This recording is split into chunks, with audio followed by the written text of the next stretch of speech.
Luiz Miguel e bem-vindo a mais um episódio do Política Tchê. Gente, semana passada ocorreu um evento que a maioria das pessoas, pelo menos eu não vi muita gente falando, por mais que tenha tido uma estreia muito grande com bastante gente, foi a liberação do último show do Léo Lins, o Perturbador. Não sei se eu já falei isso aqui também, a quantidade de vezes que eu comento sobre isso, mas eu sou muito fã do Léo Lins, sabe? Ele faz um humor muito interessante, assim, muito necessário para a sociedade, um humor agressivo, um humor que escancara, e nem ele mesmo fala, né, que é um humor que se não houvesse problemas, o humor dele não adiantaria. Também entendo completamente as pessoas que não gostam, as pessoas que acham que ele mexe com traumas, que ele desperta gatilho em pessoas. Entendo isso, muitas piadas também eu não acho graça, não é nem tipo achar, acho aí ofensiva demais, só não achei graça mesmo. Então, saiu o Perturbador, agora, segunda-feira mesmo, ele foi encerrar a turnê dele e levou mais uma censura, não conseguiu fazer o show, fez uma live na frente do teatro fechado. Ele até brincou, é Halloween, isso aqui tá fantasiado de teatro, porque não funciona. Mas então, o que acontece? Ele liberou esse show e a primeira parte é a parte mais interessante pra gente. Porque na primeira parte aparece o referente aos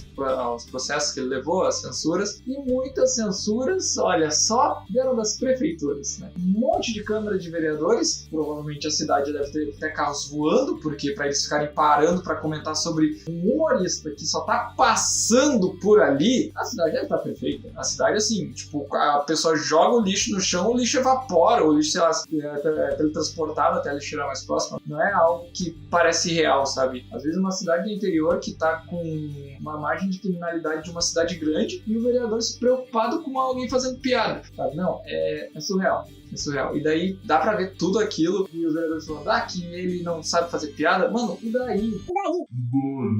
É problema dele se ele não sabe fazer piada, é problema dele se ele não tem público. Tu tá parando 5 vereadores ganhando 7, 8 mil por mês e tu tá parando 40 mil reais pra discutir se o humorista é engraçado ou não. Que loucura isso. O povo dessas cidades, eles têm que fazer alguma espécie de contração, porque é o dinheiro de vocês. Toda vez que tu for no mercado, pega a tua nota fiscal e olha ali, impostos estaduais e impostos federais. Tu vai ver que é quase metade do preço que tu tá pagando das coisas, quase metade é imposto. Então não é como se, tudo bem, nossa, tudo bem eles conversarem, que mal tem falar sobre isso. É esse dinheiro que eles estão usando. É esse dinheiro que poderia estar sendo utilizado para outras coisas, que está indo para aumentar a máquina pública. Então não é uma coisa de tipo, tudo bem. Não tá bem, cara. Eles estão conversando sobre o que um comediante tem que fazer. O cara, ele tem lá a empresa privada dele, ele faz os shows privados dele, ele paga aluguel pros lugares pros teatros que são privados, ele solicita para usar teatros públicos. E agora querem ficar comentando o que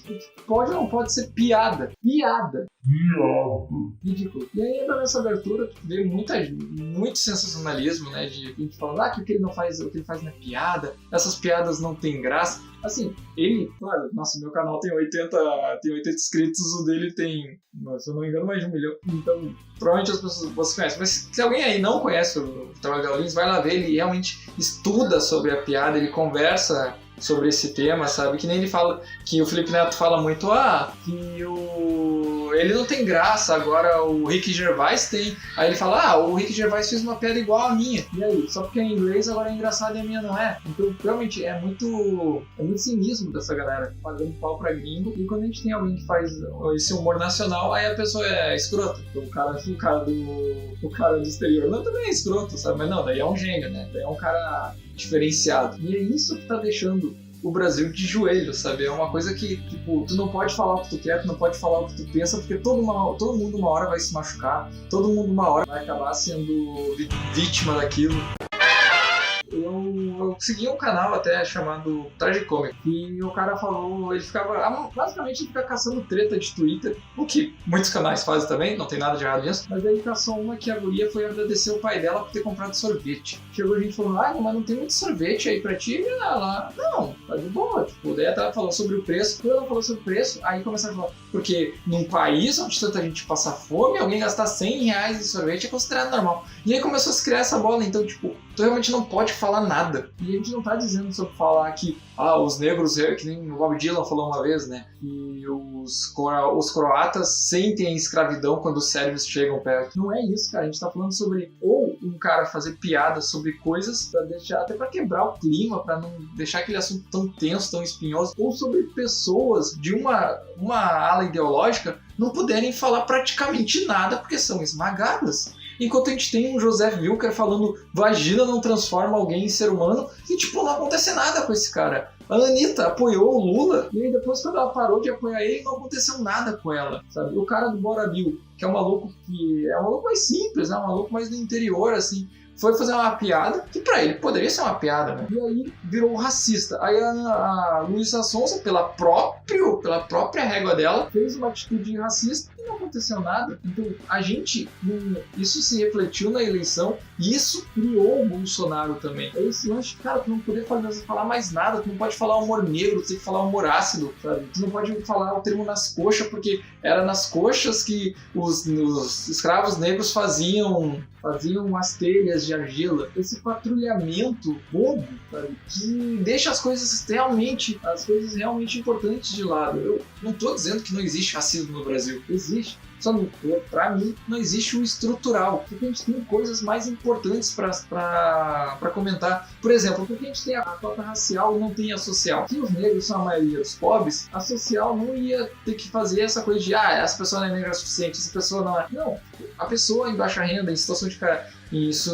de vulnerabilidade, já vai ganhar bolsa, ponto final. Porque as escolas do primeiro ao terceiro ano, onde a alfabetização é mais forte, as crianças passam direto? Porque a gente não tem aulas de educação cívica, de leis, de política? Porque a gente aprende o que é uma mitocôndria ou como fazer a fórmula de Bhaskara e a gente não entende como o imposto de renda é calculado? Porque assim, as pessoas não pensam nisso, parece que elas só querem simplesmente ficar lacrando e dizendo quem tem mais virtude pra quê. Porque a gente se importa tanto com uma pessoa fazendo piada a ponto de uma Maria do Rosário processar o Danilo Gentili com a máquina estatal e não pensa que ela é uma surtada que fingiu ser empurrada pra começar uma briga. E se não tivesse o vídeo dela fingindo que ela se jogou num outro parlamentar, ia ficar a versão dela. A gente não consegue falar esse tipo de coisa porque a gente fala ou a gente é o fascista ou a gente apoia a ditadura. 6 anos atrás a gente não podia falar de direito porque senão a gente apoiava a ditadura.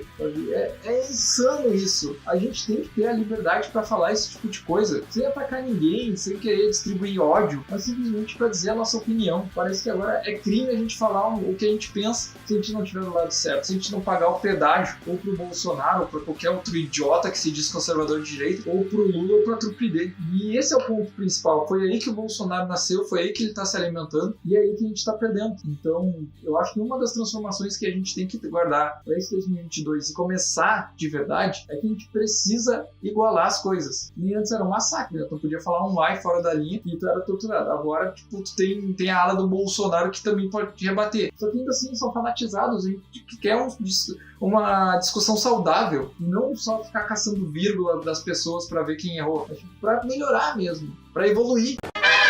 Bom, gente, então esse foi o meu desabafo. Espero que vocês tenham gostado. Lembra de curtir, compartilhar e comentar. Um abraço, tchê, e até semana que vem.